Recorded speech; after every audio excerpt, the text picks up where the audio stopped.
Hello दोस्तों, स्वागत है आपका एक बार फिर से मेरे यूट्यूब चैनल मारुत्स मेंटरशिप में। जैसा कि हम एग्जाम की एक्चुअल प्रिपरेशन जो हमारा कंटेंट वाला पार्ट है उसको स्टार्ट करें, उससे पहले हम उत्तराखंड पीसीएस और जो उससे रिलेटेड जो सब्जेक्ट है उनके सिलेबस को एनालाइज कर रहे हैं और कहाँ से उसको पढ़ना है वो बुक लिस्ट पे हम बात कर रहे हैं। स्टडी मटेरियल क्या होगा उस पर बात कर रहे हैं। तो उसी कड़ी में आज हम ये जो फिफ्थ पेपर है उत्तराखंड पीसीएस मेंस का, जो कि इकोनॉमी का है, आर्थिकी का है, उस पे हम आज उसके सिलेबस को डिस्कस करेंगे। उसके लिए सोर्स ऑफ स्टडी मटेरियल क्या हो सकता है वो करेंगे। तो इस वीडियो के पहले पार्ट में मैं हिंदी मीडियम और सेकंड पार्ट में जो इंग्लिश मीडियम के बच्चे हैं उनके लिए मैं सिलेबस को एनालाइज करूंगा और साथ ही मैं आपको बताऊंगा कि कहाँ से इसको पढ़ना है, हमारी बुक लिस्ट क्या हो सकती है, इसको तैयार करने के लिए हमारी स्ट्रेटेजी क्या होनी चाहिए। और जैसा कि आप जानते हैं कि इकोनॉमी ना सिर्फ उत्तराखंड पीसीएस के मेंस में आती है बल्कि प्रीलिम्स में भी बहुत इंपॉर्टेंट है। और साथ में ही जो लोअर पीसीएस है, समीक्षा अधिकारी, सहायक समीक्षा अधिकारी, उन एग्जाम्स में भी इकोनॉमी आती है। तो हम ये जो स्ट्रेटेजी बनाएंगे वो सभी इन एग्जाम्स के लिए बनाएंगे, लेकिन फिलहाल जो हम सिलेबस को एनालाइज कर रहे हैं वो उत्तराखंड पीसीएस मेंस का जो फिफ्थ पेपर है उसके सिलेबस को एनालाइज करेंगे। तो दोस्तों ये है हमारा उत्तराखंड पीसीएस का जो एक आर्थिक एवं सामाजिक विकास जो हमारा फिफ्थ पेपर है उसका सिलेबस है। ये देखिए 200 मार्क्स का आता है, जैसे कि और सभी पेपर्स भी 200 मार्क्स के आते हैं। इसमें क्या क्या है? आर्थिक एवं सामाजिक विकास, जिसमें कि हमें आर्थिक एवं सामाजिक विकास का अर्थ, मानव विकास सूचकांक HDI, ये हमने देखा था कि ज्योग्राफी वाले पेपर में भी ये टॉपिक था, तथा और ये पॉलिटी वाले में भी था HDI, और मानव गरीबी सूचकांक ये है। नेक्स्ट हमारा है भारतीय अर्थव्यवस्था की विशेषताएं, जिसमें स्वतंत्रता से पूर्व और स्वतंत्रता के पश्चात क्या इसकी हमारी स्वतंत्र भारतीय अर्थव्यवस्था की विशेषताएं थी, ये पढ़ना है।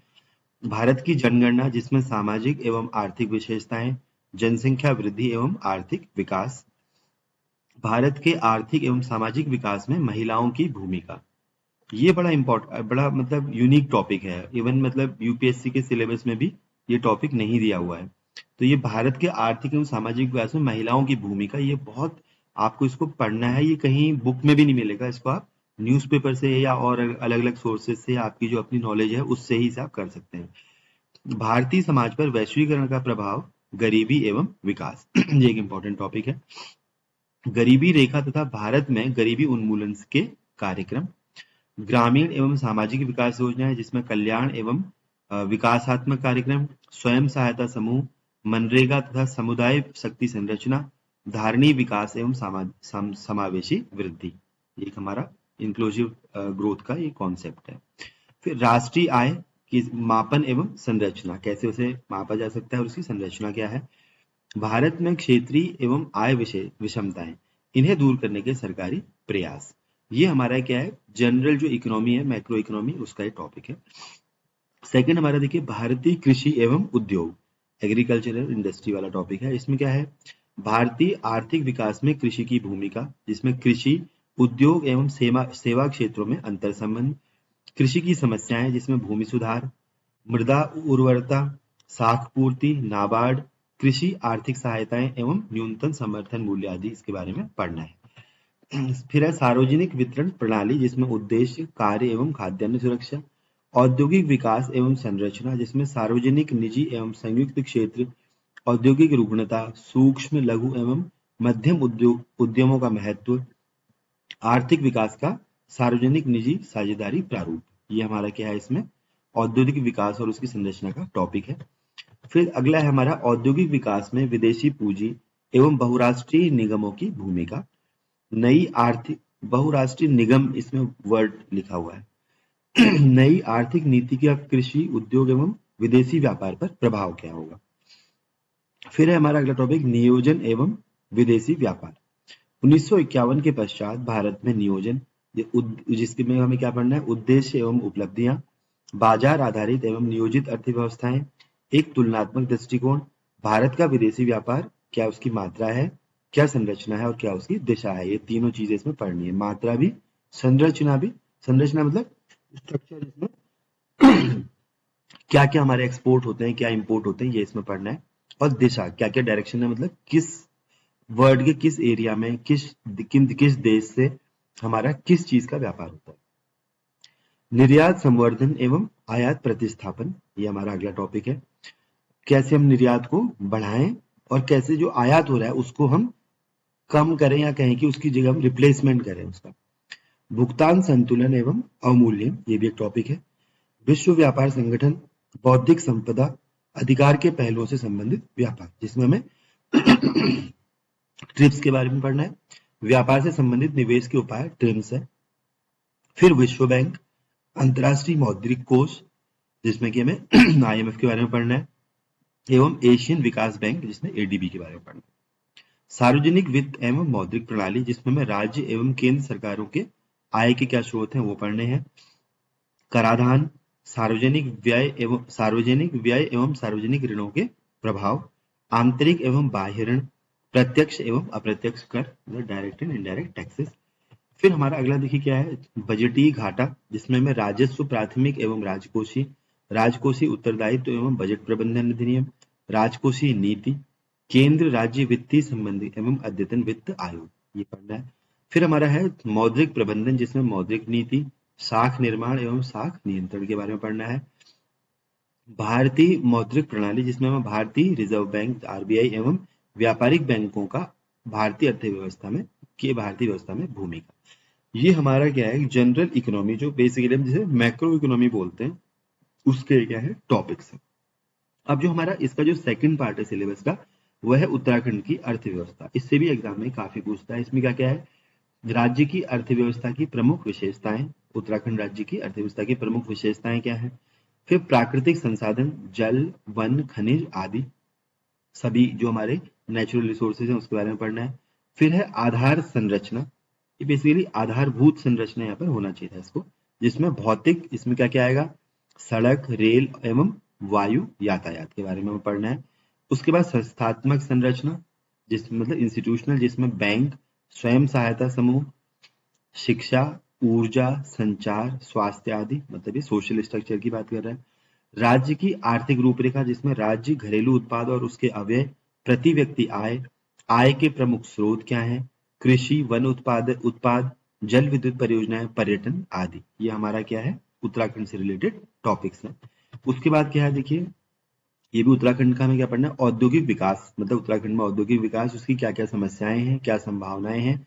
वृहद, मध्यम, लघु एवं कुटीर उद्योग, इसके बारे में पढ़ना है। फिर अगला टॉपिक है आर्थिक नियोजन, जिसमें हमें राज्य में नियोजन संबंधी चुनौतियां, राज्य योजना आयोग, इसके बारे में पढ़ना है। राज्य की प्रमुख आर्थिक समस्याएं, जिसमें प्राकृतिक आपदाएं, प्रवासन, पर्यावरणीय ह्रास, परिवहन एवं संचार सुविधाओं का विकास आदि, ये हमारा टॉपिक है। और अंत जो लास्ट टॉपिक हमारा इसमें क्या है, कल्याणकारी कार्यक्रम, जिसमें हमें महिला सशक्तिकरण, मनरेगा, सैनिक कल्याण एवं पुनर्वास, जिसे हम उपनल बोलते हैं, उसके बारे में हमें पढ़ना है। तो ये हमारा क्या है, एक बहुत ही ब्रीफ छोटा सा सिलेबस है। ये ज्योग्राफी के सिलेबस की तरह बहुत एक्सप्लेन नहीं है, लेकिन इसमें हमें तैयारी अलग अलग सोर्सेज से अच्छे से करनी होगी। सारे टॉपिक्स को काफी डिटेल में पढ़ना होगा, क्योंकि जब एग्जाम में वो पूछता है तो फिर वो कहीं से भी हमसे पूछ सकता है। तो आइए अब देखते हैं इसे इंग्लिश मीडियम में एक बार देख लेते हैं जल्दी से। ये हमारा जो फिफ्थ टॉपिक है, पेपर है, इसमें है economic and social development, 200 marks का। देखिए main exam economic and social development, जिसमें meaning of economic and social development, human development index, human poverty index, इसके बारे में पढ़ना है। Characteristics of Indian economy before and after independence, independence से पहले क्या था और उसके बाद क्या हुआ। सेंसस ऑफ इंडिया, जिसमें इकोनॉमिक एंड सोशल फीचर्स के बारे में पढ़ना है। Population growth and economic development, issues related to role of women in economic and social development in India, impact of globalization on Indian society, जिसमें poverty and development पे क्या हमारा impact पड़ा, इसको पढ़ना है। poverty line and programs of eradication of poverty in India।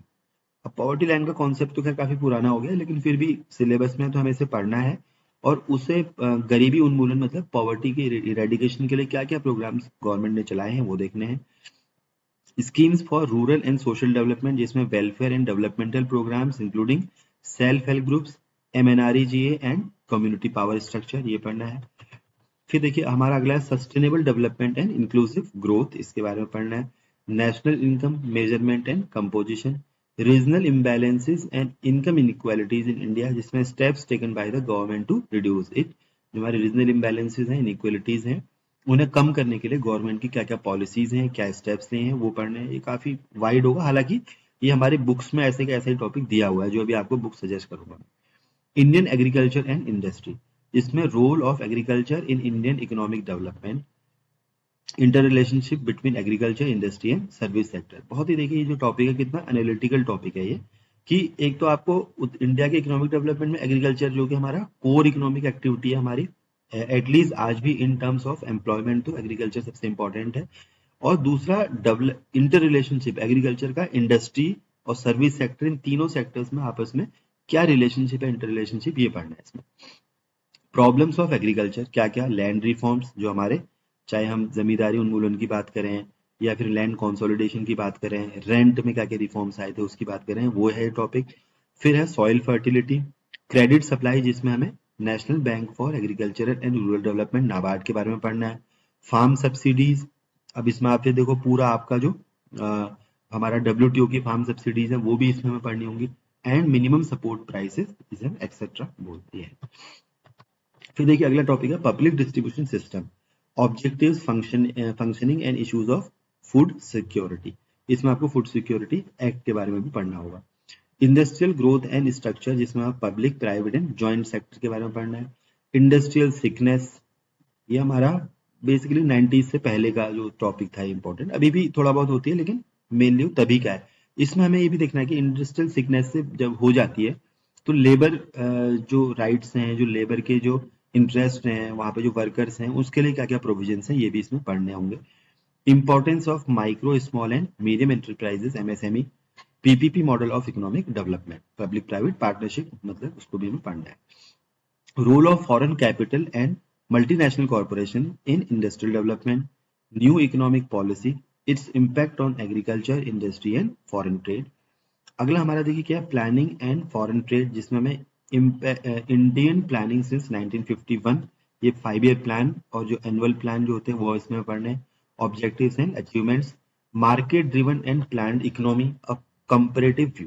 ये देखिए इन्होंने क्या है, प्लानिंग और जो बाद में पोस्ट 90s हमने धीरे धीरे, और अभी तो 2014 के बाद अपने प्लानिंग कमीशन को खत्म ही कर दिया है, तो 5 ईयर प्लान हमारे खत्म हो चुके हैं।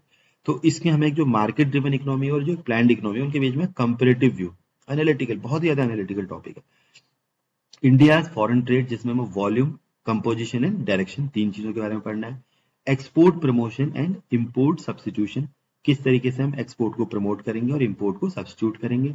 Balance of payment and devaluation of currency, ये हमें पढ़ना है। World Trade Organisation, WTO, trade related aspects of intellectual property rights, TRIPS, and trade related investment measures, TRIMS, World Bank, International Monetary Fund and Asian Development Bank, जो हमारे institutions हैं इनको हमें पढ़ना है।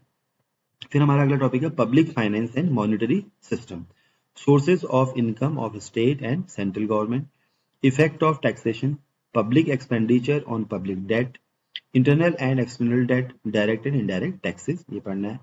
बजटरी डेफिसिट, जिसमें हमें revenue, primary and fiscal deficit के बारे में पढ़ना है। Fiscal responsibility and budget management act, fiscal policy. अब फिर अगला हमारा central state financial relations and latest finance commission, जो में अभी 15th फाइनेंस कमीशन चल रहा है तो उसके बारे में पढ़ना है। Monetary management, monetary policy, credit creation and credit control, ये पूरा मॉनिटरी पॉलिसी जो RBI की होती है उसके बारे में पढ़ना है। इंडियन मॉनिटरी सिस्टम, जिसमें हमें role of Reserve Bank of India and commercial bank in Indian economy, मतलब बैंकिंग सेक्टर के बारे में पढ़ना है। अब इसके बाद हमारा उत्तराखंड का पार्ट आता है, जिसमें हमें क्या पढ़ना है, इकोनॉमी ऑफ उत्तराखंड। इसमें क्या क्या है, main features of economy of the state, ये पढ़ना है। नेचुरल रिसोर्सेज, जिसमें water, forest, mineral etcetera. Infrastructure, जिसमें हमें फिजिकल इंफ्रास्ट्रक्चर में transport, road, railways and airports के बारे में पढ़ना है। इंफ्रास्ट्रक्चर, इंस्टीट्यूशनल इंफ्रास्ट्रक्चर के बारे में पढ़ना है, जिसमें हमें bank, self help groups, education, energy, communication, health etcetera. Economic profile of the state, जिसमें हमें state domestic product and their components, per capita income, main sources of income, agriculture, forest products, hydel project, tourism etcetera. Industrial development, जिसमें problems and prospects, large, medium, small and cottage industry के बारे में पढ़ना है। Economic planning Uttarakhand के context में, जिसमें challenges of planning in the state, state planning commission, basically यहाँ पे स्टेट प्लानिंग डिपार्टमेंट होता है, कमीशन लिखा हुआ। Major economic problems of the state, जिसमें मैं natural disasters, migration, environmental degradation, development and transport and communication facilities, इसके बारे में पढ़ना है। Welfare programme, women empowerment, MNREGA, सैनिक कल्याण एवं पुनर्वास एक्सेट्रा। तो ये हमारा क्या है, इकोनॉमी का पूरा सिलेबस है। तो ये अगर आप इस सिलेबस को देखें तो बहुत ब्रीफ सिलेबस है, लेकिन इसमें काफी ज्यादा इन्होंने कवर कर रखा है। आपको इसको अच्छे से तैयारी करनी होगी। इसको इसमें इकोनॉमी में एक इंपॉर्टेंट चीज है कि आपको इसको हमेशा करंट अफेयर से लिंक करते रहना पड़ेगा। कुछ कुछ टॉपिक हैं जो बिल्कुल ही ट्रेडिशनल टाइप के हैं, जैसे वर्ल्ड ट्रेड ऑर्गेनाइजेशन है सपोज, इसको वही पढ़ना है। ऐसे Indian planning since 1951, objectives and achievements, किताब से ही आपको इसको पढ़ना है सीधे सीधे। इसमें कुछ इस वक्त नया जोड़ने के लिए हमारे पास है नहीं। तो अब हम इसके बाद देखते हैं कि कहाँ से हम इसकी तैयारी करें इस पेपर की, क्या हमारे सोर्सेज हो सकते हैं और क्या हमारी स्ट्रेटेजी होनी चाहिए। इकोनॉमी के सिलेबस के एनालिसिस के बाद अब हम ये देखते हैं कि हमें कहाँ से इसको पढ़ना है, क्या क्या हमारे सोर्स ऑफ स्टडी हो सकते हैं। ये जो आपके सामने मैंने जो जो ये मटेरियल लिखा हुआ है, ये बेसिकली हमारा ना सिर्फ उत्तराखंड पीसीएस बल्कि लोअर पीसीएस, समीक्षा अधिकारी, सहायक समीक्षा अधिकारी और इकोनॉमी इन जनरल अगर आपको अपनी स्ट्रॉन्ग करनी है, पढ़ना है, तो उसके लिए है। देखिए सबसे पहले हमारे पास old NCERT class 11th to 12th Hindi English medium में दोनों में ही है। तो ये बेसिकली इंडियन इकोनॉमी करके भारत की अर्थव्यवस्था एक एनसीईआरटी आती है पुरानी, आपको उसे पढ़ लेना है, केवल एक पढ़नी है।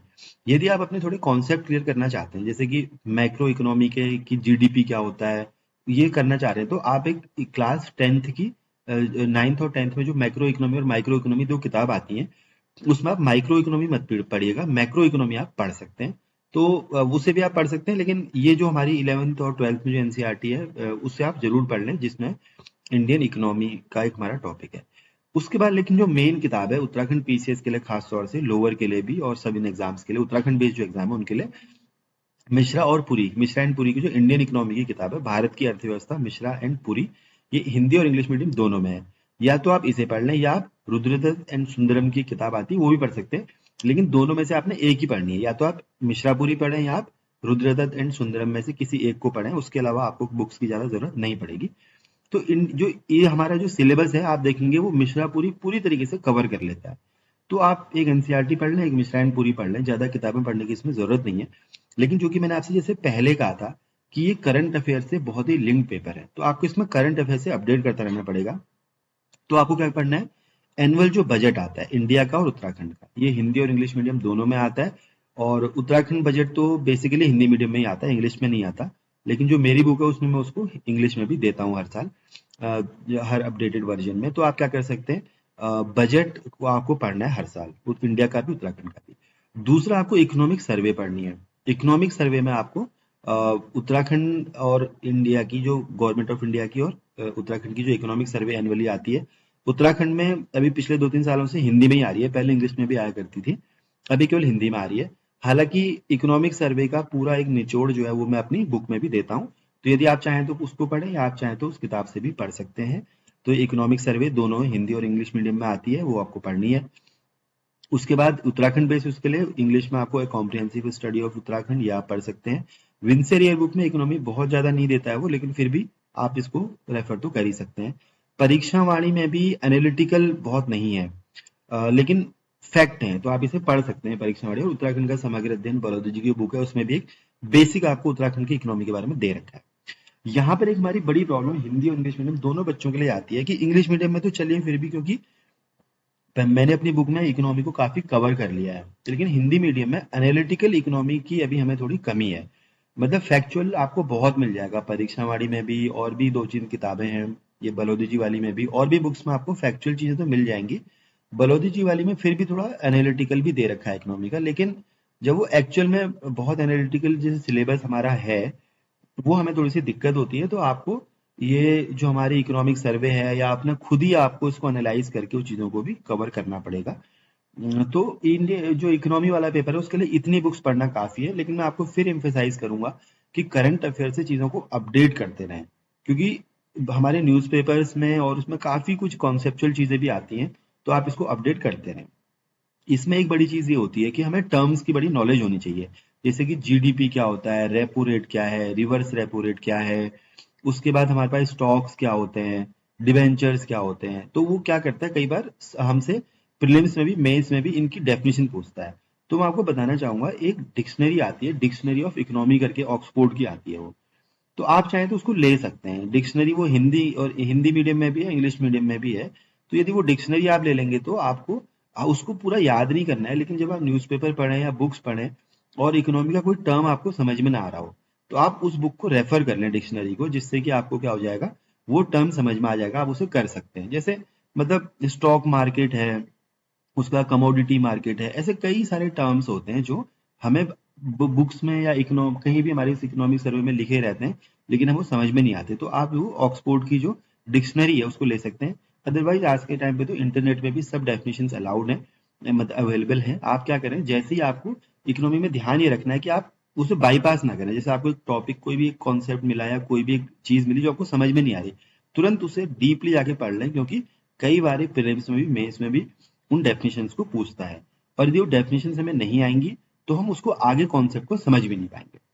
तो इस तरीके से हमने ये इस वीडियो में दोस्तों हमने इकोनॉमी, जो उत्तराखंड पीसीएस है, लोअर पीसीएस है, और जो हमारा समीक्षा अधिकारी, सहायक समीक्षा अधिकारी है, उसके इकोनॉमी के सिलेबस को हमने एनालाइज किया। हमने समझने की कोशिश करी कि एग्जाम में क्या पूछता है और किस तरीके से हम इसको तैयार कर सकते हैं।